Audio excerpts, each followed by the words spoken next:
Let me tell you a story about Chris. Chris was a guy I met at a shooting event in New Jersey last year. Was Chris in the interview? Or this is another guy, this is Chris. Is it a male or female? Let me finish. And so he was a 20-year veteran of the U.S. military. He was one of these guys in one of these elite units. Killed a lot of bad guys. Put his life on the line. And now he punched out after 20 years and working for the Pentagon. And he's only been there a few months, so he's probationary. And he just found out he's probably going to get laid off. He's going to get D.O.G.E.d.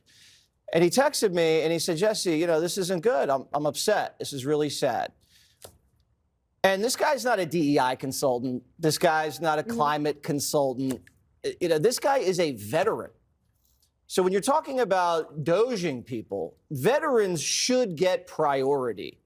Because if you're going to go out there and kill enemies and put your life on the line for this country, you shouldn't be in the same category as people that are doing DEI. Now, Harold and his ilk like to talk about the slash and burn corporate ethos. We just need to be a little bit less callous with the way, Harold, we talk about D.O.G.ing people. Okay, I want that to sink in. You're arguing with yourself. No, I am not guilty of that. I finally found one person I knew that got D.O.G.E, and it hit me in the heart. People like Jesse Waters are so self-deluded, they don't even know that as they plead for Donald Trump and Elon Musk to not fire people that they know because they do a good job, that they're admitting they only care about themselves while dismissing every other person as useless. I was very supportive of Bobby Kennedy. That led me to Donald Trump. And I am so grateful. I am so grateful that the election went the way that it did. And specifically because people like Bobby and Tulsi Gabbard are now in there and confirmed and can do the work. And listen, D.O.G.E is complicated, right? Like, there are a lot of people that are very afraid right now because there are truly good working people that work for the government that are getting lost in the cracks. And we have got to do something about that. Please, Elon and all of your team and whatever needs to happen, please don't let everybody fall through the cracks as we are doing what is necessary, which is to get in there and like cut a cancer out, man. You know, sometimes they go in for cancer surgeries, doctors, and you lose some good, healthy tissue along in that. They don't want to do that, but it's a part of like extracting that darkness out of there. And right now, that's what's happening. But there are good people, people that voted for Donald Trump, who are losing their job. And we got to make sure that we don't leave those folks behind. Well said. Now, the irony of that moment with this actor that's so excited about Trump's administration completely destroying folks' lives that he couldn't care less about is that as he talks about how people are afraid, Fox had a headline up taunting Dems for having anxiety over the golden age. You know, their purpose is to motivate their audience to support what they claim to be a golden age, based on the assertion that Democrats are anxious over it. So as long as they can push Trump's destructive agenda based on hatred and owning the libs, they can provide him with enough cover to pillage the country. But suddenly, both Jesse Waters and this guy are pleading with the heartless people that they blindly support to somehow show empathy, but only for the people that voted for Trump. Talk about announcing how completely divisive you are. Their idea of a utopia is a country where the people that fight for policies that help all of us suffer, while like-minded selfish people like them are given what all of us deserve. Elected Republican officials are doing something similar, but they're just trying to save their own asses in case voters take their frustrations out on them. Republicans who can't actually bear what Trump is doing to their own states and to their own constituents, but they're too scared to say they're against it. Republican Senator Lisa Murkowski of Alaska asking for exemptions to Trump's cuts and actions, specifically for Indian tribes in Alaska. Republican Senator Chuck Grassley of Iowa asking for an exemption for Iowa farmers to the tariffs on Canada. Republican Florida Congresswoman Maria Elvira Salazar asking for an exemption to the indiscriminate deportation policies. Republican Senator Katie Britt asking for an exemption on the massive cuts to scientific and medical research, saying, you couldn't possibly mean Alabama for those cuts, could you? Not Alabama. You want these cuts elsewhere, right? Republican Senator Susan Collins of Maine saying the same thing, saying surely those cuts don't apply to the universities and labs in Maine. She said if it applies to the ones in Maine, that would be, quote, devastating. So certainly they don't mean Maine, right? When your motivation for voting for a leech is to only harm people you don't like, it's amazing that these grown-ass people are surprised when the leech latches onto their ass too. Waters thought, after covering for Trump consistently disparaging and disrespecting veterans, that he'd never come for his military buddy. So now that he's targeting first responders and survivors of 9/11, Republicans are gasping again, wondering why a couple of guys that openly hate America are doing things that hurt our most sacred entities. In a letter to Mr. Trump, 7 Republicans urged Mr. Trump, as a native New Yorker who lived in New York City as it recovered from 9/11 terrorist attacks, to reverse the cuts to the World Trade Center health program and rehire staff members who were fired several days ago.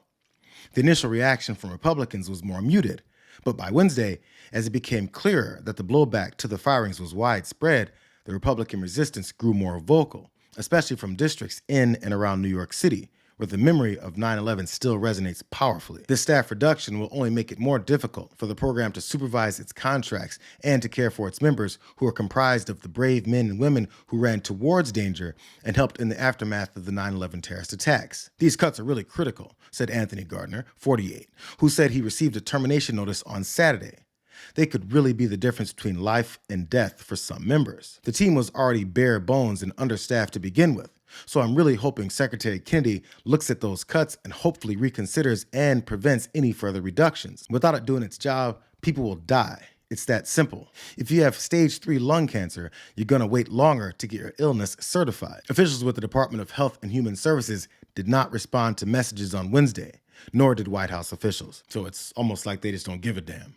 So, after failing to gain any traction in building opposition to Elon Musk, right after he told Trump to bail on his promise to MAGA on H-1B visas, Steve Bannon thinks now is a good time to dive back in by calling him out. You can tell President Trump doesn't totally trust the oligarchs. We're putting in very tough antitrust people into the Justice Department and to the alphabet agencies. And they have on War Room, we're a huge platform. Look, I'm not a conservative, right? I'm a Republican because I've registered Republican. I'm really a populist nationalist. So as you see here today, these are working class and middle class people, and they don't want the concentration of power. And by the way, those oligarchs, and people at CNN are understanding that, just like they've turned on you now, right? They've abandoned the progressive left.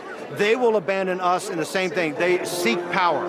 Right now, their feeling is they can see the math, and they see that we have a building coalition. So they're with us, but only temporarily. The fact that Bannon thinks Donald Trump isn't completely in bed with the oligarchs that he thinks he's suspicious of illustrates he can't shake the deification of one of the most incompetent and greedy presidents we've ever had. He watched Elon Musk tell him and the band of MAGA conservatives on X to go f themselves in the face, while Trump patted him on the back, but somehow thinks he's now suspicious. It's a childlike belief in a guy that keeps disappointing him, even though the proof is right in his face. He's constantly looking for stuff and then declaring he's found something, and it turns out he didn't find what he's declared he's found. Well, right? the Social Security example has claimed that millions of people who are 150 years old, which was a misreading of the data, which, by the way, in the current disinformation environment that we occupy, is repeated as fact, not just by him, but as the president, going back to like the Gaza condoms example. So my point is that right now, anybody who knows anything about public policy can see where he's getting stuff wrong. And eventually that will become manifest outside, sort of to Kristen's point about this town. Eventually they're going to start doing stuff that normal people will realize is just wrong. And it'll take the veneer of expertise off of all this. At the same time, there is a serious rift on the MAGA right. Steve Bannon, who I'm not a fan of, wants a New Deal style, big welfare state kind of government. He's anti-libertarian, he's sort of nativist, and he sees Musk as basically a globalist libertarian. And those two things are hard to reconcile. And every day Bannon is saying more and more, this guy is a fraud and all that kind of stuff. Those tensions are eventually going to play out within Trump's coalition. But by the time most supporters of this movement realize just how clueless the burglars that they love are, too much damage might already be done. One of those devastating milestones is the plan to raid Medicare, Medicaid, and Social Security for the sake of funding Trump's tax cuts for the ultra-wealthy and corporations. Nobody should lose sight of what exactly happened this morning, and that is Donald Trump endorsed the House budget resolution today. And this resolution mandates that $880 billion in cuts come from the House Energy and Commerce Committee. Now, I was a member of that committee back in the day when I had a full head of hair and rugged good looks. And I'll just tell you, there is no plausible way to hit that target without hundreds of billions of dollars in cuts to Medicaid and nursing home care and for kids and the like. And those cuts mean that benefits are going to get cut, families are going to lose health insurance, full stop. It's the scheme that liberals, who MAGA was conned into thinking that they own, have been fighting against becoming a reality for years. So while they celebrate Nancy Mace screaming about trans women and Trump complaining black people and women are being hired for jobs that they're qualified for, he's no longer giving promises about paying down any debt or somehow giving all the savings back to good MAGA voters. How quickly do you balance the budget, and when do we start paying down that Well, debt? potentially very quickly. Between what he's doing and with income coming in from tariffs and other things, I mean, I hope we can. I don't want to give a date because then these people are going to say, oh, well, he didn't make the date. But I think we can do it very quickly. We would have never done it if this didn't happen. Never. It would have never been. It would only get worse and worse, and ultimately it would have exploded.